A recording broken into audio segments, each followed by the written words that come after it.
சேனலின் புதுவையின் இன்றைய நிகழ்வுகள். புதுச்சேரியில் பதிவுத்துறையில் வில்லங்க சான்றிதழ் திருமண சான்றிதழ்கள் சேவையானது ஜூலை 19ஆம் தேதி முதல் 22ஆம் தேதி வரை தடைப்படும் என அறிவிக்கப்பட்டுள்ளது.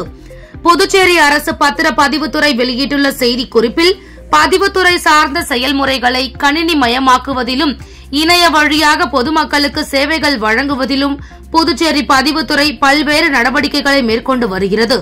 தற்போது புதுச்சேரி பதிவுத்துறையில் பராமரிப்பு பணிகள் நடைபெற உள்ளது. எனவே பத்திரப்பதிவு வில்லங்க சான்றிதழ் வழங்குதல், ஆவணங்களின் சான்றளிக்கப்பட்ட நகல்கள், திருமண சான்றிதழ்கள் அளிக்கும் சேவைகள் ஆகியவை வரும் 19ஆம் தேதி முதல் 22ஆம் தேதி நள்ளிரவு வரையில் தடைப்படும் என குறிப்பிடப்பட்டுள்ளது. புதுச்சேரி கடல் அலையில் சிக்கி உயிரிழந்த சிறுவனின் குடும்பத்திற்கு ஆதி திராவிடர் நலத்துறை மூலம் ரூபாய் 10 லட்சம் நிவாரண நிதியினை முதல்வர் ரங்கசாமி வழங்கினார். புதுச்சேரி உருளையன்பேட்டையை சேர்ந்த செந்தில்குமார் விஜயலட்சுமி தம்பதியின் மகன் கிஷோர். இவர் கடந்த ஆண்டு டிசம்பர் 31ஆம் தேதி புதுச்சேரி கடற்கரையில் விளையாடிக் கொண்டிருந்த போது கடல் அலையில் சிக்கி உயிரிழந்தார். இவரின் குடும்பத்தினருக்கு புதுச்சேரி ஆதி திராவிடர் நலன் மற்றும் பழங்குடியினர் நலத்துறை மூலம் செயல்படுத்தப்படும் எதிர்பாராத விபத்தில் இறப்பவரின் குடும்பத்தினருக்கான இழப்பீடு திட்டத்தில் ரூபாய் 10 லட்சம் இழப்பீடு தொகையினை முதல்வர் ரங்கசாமி புதுச்சேரி சட்டப்பேரவையில் உள்ள தனது அலுவலகத்தில் வழங்கினார். இந்நிகழ்ச்சியில் சட்டப்பேரவைத் தலைவர் செல்வம், அமைச்சர் சாய்ஜே சரவணன்குமார், துறை இயக்குநர் இளங்கோவன் மற்றும் துறை அதிகாரிகள் கலந்து கொண்டனர். நாடு முழுவதும் சுற்றுலா அழைத்து செல்வதாக கூறி 100க்கும் மேற்பட்டோரிடம் லட்சக்கணக்கில் மோசடியில் ஈடுபட்ட வட மாநிலத்தை சேர்ந்த இருவரை புதுச்சேரி சைபர் கிரைம் போலீசார் கைது செய்தனர். புதுச்சேரியை சேர்ந்த ராகுல் கிருஷ்ணா என்பவர் கடந்த 2023ஆம் ஆண்டு சைபர் கிரைம் காவல் நிலையத்தில் புகார் ஒன்றை அளித்தார். அதில் KIH வெக்கேஷன் கிளப் என்ற இணையதளத்தில் இந்தியா முழுவதும் உள்ள சுற்றுலா தலங்களுக்கு போகலாம் என்றும் 5 நாட்கள் இலவசமாக தங்கும் இடம், உணவு, போக்குவரத்து வசதிகள் செய்து தரப்படும் என்ற விளம்பரத்தை நம்பி ரூபாய் 1,63,000 அவர்களது வங்கிக் கணக்கில் செலுத்தியதாகவும் 8 மாதங்கள் ஆகியும் சரியான பதில் அளிக்காமல் ஏமாற்றி வருவதாக புகார் அளித்தார். இதன் பேரில் புதுச்சேரி சைபர் கிரைம் போலீசார் வழக்கு பதிவு செய்து இணையதளத்தின் உரிமையாளர்களான ஹரியானா மாநிலத்தை சேர்ந்த அஜய் மேலா மற்றும் ஒசாமா கான் ஆகிய இருவரை கைது செய்து புதுச்சேரி அழைத்து வந்தனர். தொடர்ந்து அவர்களிடம் விசாரணை மேற்கொண்டதில் நாடு முழுவதும் சுற்றுலா அழைத்து செல்வதாக கூறி 100க்கும் மேற்பட்டோரிடம் லட்சக்கணக்கில் மோசடியில் ஈடுபட்டதும், பல்வேறு மாநிலங்களில் இவர்கள் மீது 42 வழக்குகள் இருப்பதும் தெரிய வந்தது. இதனை அடுத்து இருவரையும் நீதிமன்றத்தில் ஆஜர்படுத்தி காலாப்பட்டு மத்திய சிறையில் அடைத்தனர். 199 பயனாளிகளுக்கு தலா 1 லட்சம் வீதம் மொத்தம் 1,99 லட்சம் திருமண நிதி உதவித்தொகை வழங்கும் நிகழ்ச்சியை முதல்வர் ரங்கசாமி தொடங்கி வைத்தார். புதுவையில் ஆதி திராவிடர் நலன் மற்றும் பழங்குடியினர் நலத்துறை மூலம் ஏழை மணப்பெண் திருமண உதவித்தொகை திட்டத்தில் மணப்பெண்களின் பெற்றோர்களுக்கு திருமண நிதி உதவித்தொகையாக தலா ரூபாய் 1 லட்சம் வழங்கும் திட்டம் செயல்படுத்தப்பட்டு வருகிறது. இந்த திட்டத்தில் புதுச்சேரியை சேர்ந்த 199 பயனாளிகளுக்கு தலா ரூபாய் 1 லட்சம் வீதம் மொத்தம் ரூபாய் 1,99 லட்சம் திருமண நிதி உதவித்தொகை வழங்கும் நிகழ்ச்சி சட்டப்பேரவை வளாகத்தில் நடைபெற்றது. முதல்வர் ரங்கசாமி தனது அலுவலகத்தில் இந்நிகழ்ச்சியை தொடங்கி வைத்தார். நிகழ்ச்சியில் சட்டப்பேரவைத் தலைவர் செல்வம், அமைச்சர் சாய் சரவணன்குமார், துறை இயக்குநர் இளங்கோவன் மற்றும் துறை அதிகாரிகள் கலந்து கொண்டனர். புதுச்சேரி, காரைக்கால் பள்ளி மாணவர்களுக்கு விடப்பட்ட 11 நாள் வெப்ப அலை, மக்களவை தேர்தல் விடுமுறைகள் மற்றும் மொஹரம் விடுமுறை ஆகியவற்றை ஈடு செய்யும் வகையில் 12 சனிக்கிழமைகள் பள்ளிகள் இயங்கும் என கல்வித்துறை அறிவித்துள்ளது. புதுச்சேரியில் அரசு பள்ளிகளில் CBSE பாடத்திட்டம் முழுமையாக அமலுக்கு வந்துள்ளது. அதனால் இந்த கல்வியாண்டு ஏப்ரலில் தொடங்கியது. ஆனால் கடும் வெயில், அதனைத் தொடர்ந்து மக்களவை தேர்தல் காரணமாக விடுமுறை விடப்பட்டது. இதனை ஈடு செய்ய சனிக்கிழமைகளில் வகுப்புகள் இயங்க உள்ளது.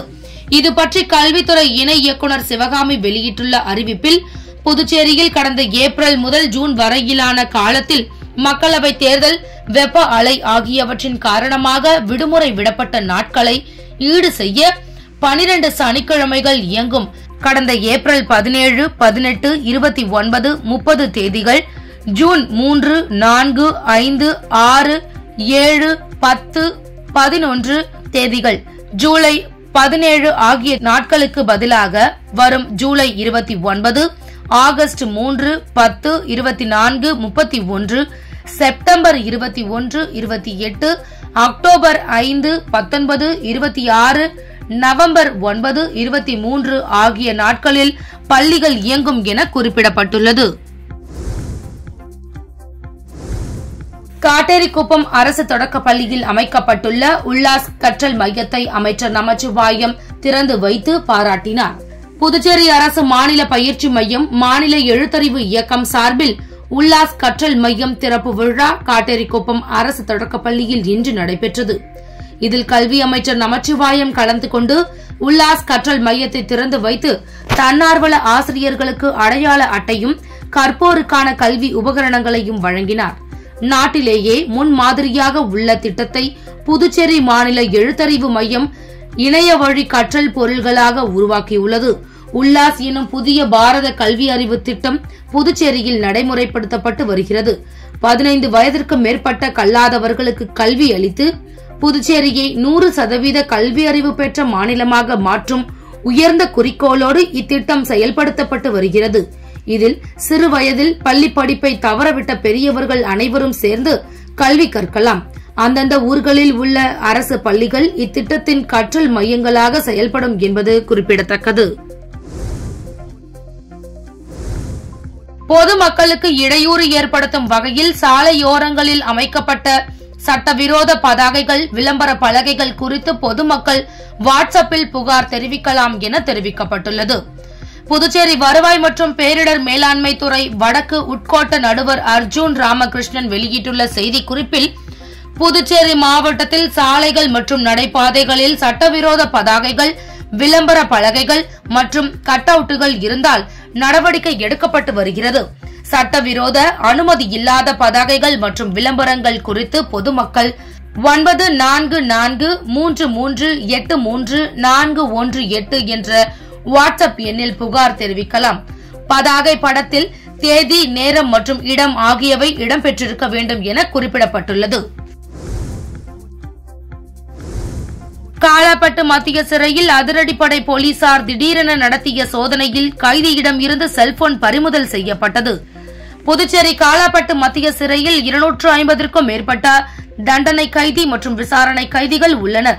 இங்குள்ள கைதிகள் செல்போன் மூலம் பல்வேறு குற்ற செயல்களில் ஈடுபடுவதாக போலீசார் தலைமையகத்திற்கு தகவல் கிடைத்தது. இந்நிலையில் சிறப்பு அதிரடிப்படை போலீசார் நேற்று மத்திய சிறைக்கு சென்றனர்.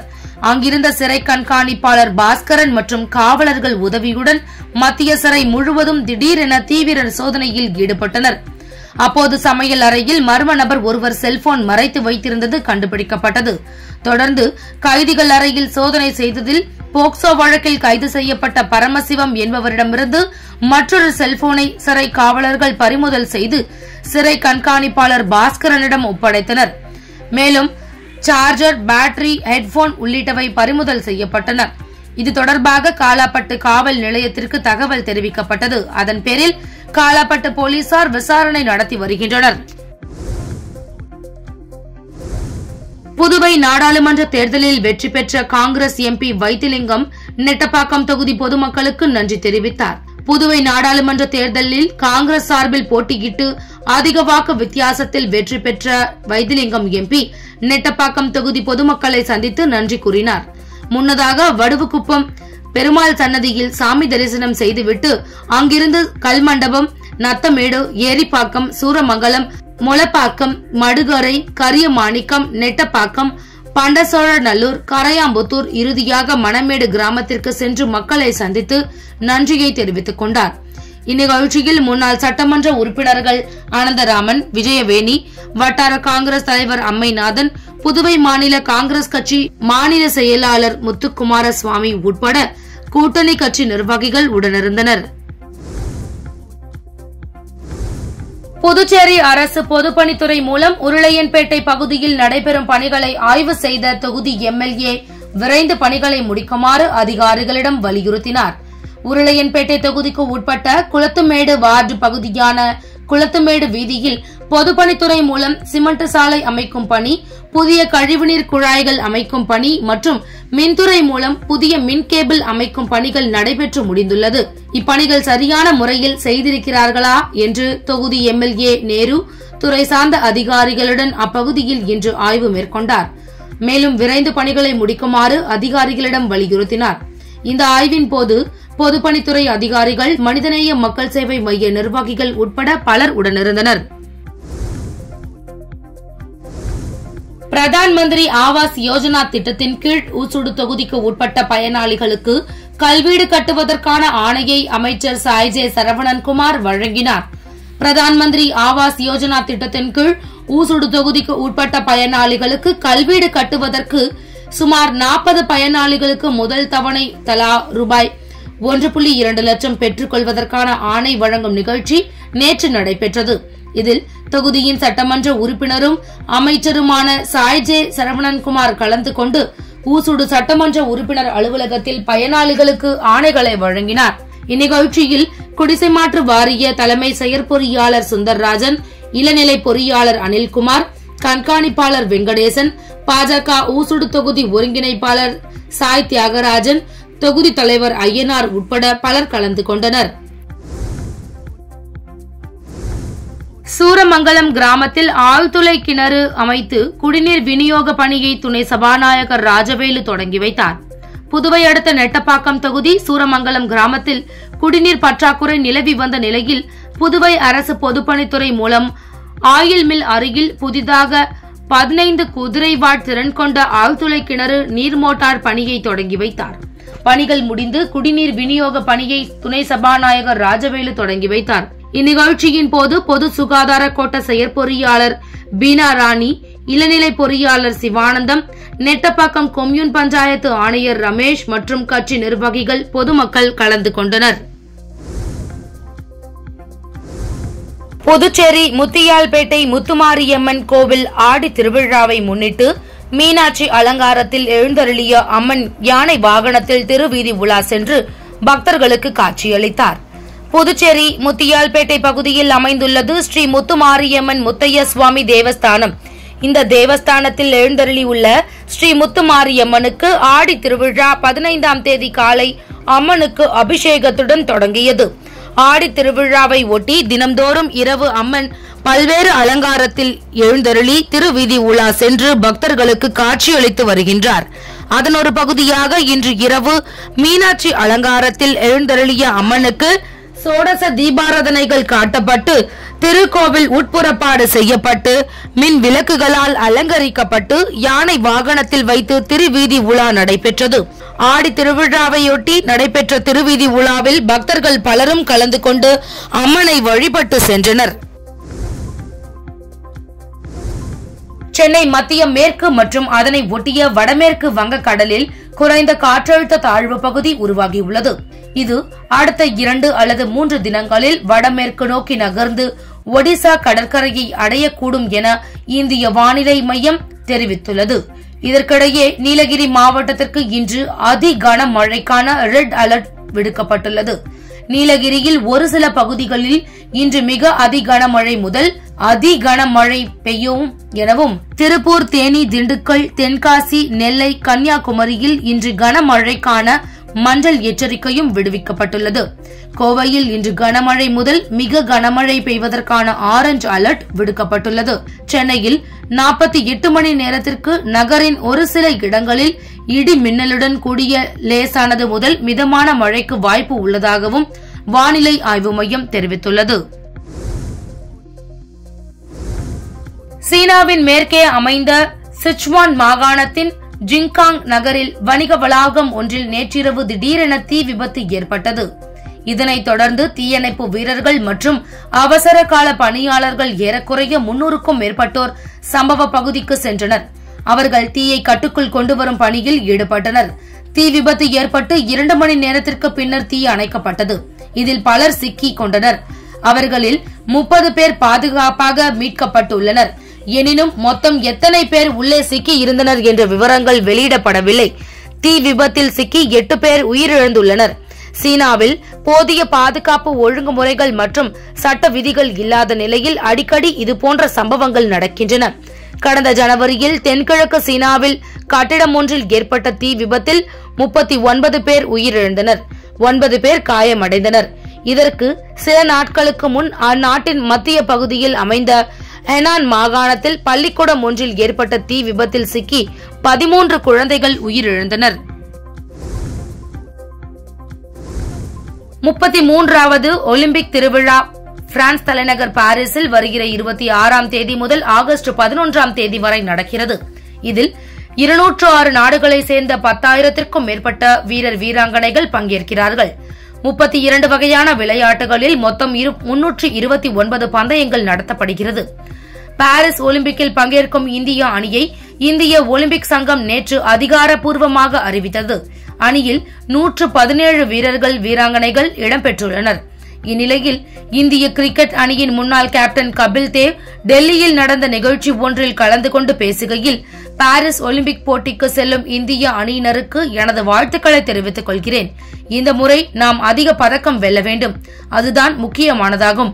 ஒலிம்பிக்கில் பங்கேற்கும் அனைத்து இந்திய வீரர் வீராங்கனைகளும் அச்சமின்றி உங்களது முழு திறமையையும் வெளிப்படுத்துங்கள்.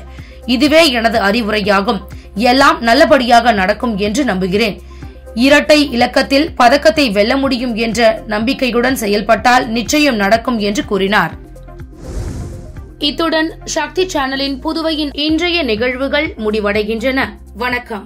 உங்கள் சக்தி சேனலின் புதுவையின் அன்றாட நிகழ்வுகளை உடனுக்குடன் தெரிந்து கொள்ள சக்தி சேனல் புதுச்சேரி யூடியூப் சேனலை சப்ஸ்கிரைப் செய்து கொள்ளுங்கள். மறக்காமல் பெல் பட்டனையும் கிளிக் பண்ணுங்க, ஷேர் பண்ணுங்க, லைக் பண்ணுங்க. உங்கள் சக்தி சேனல்.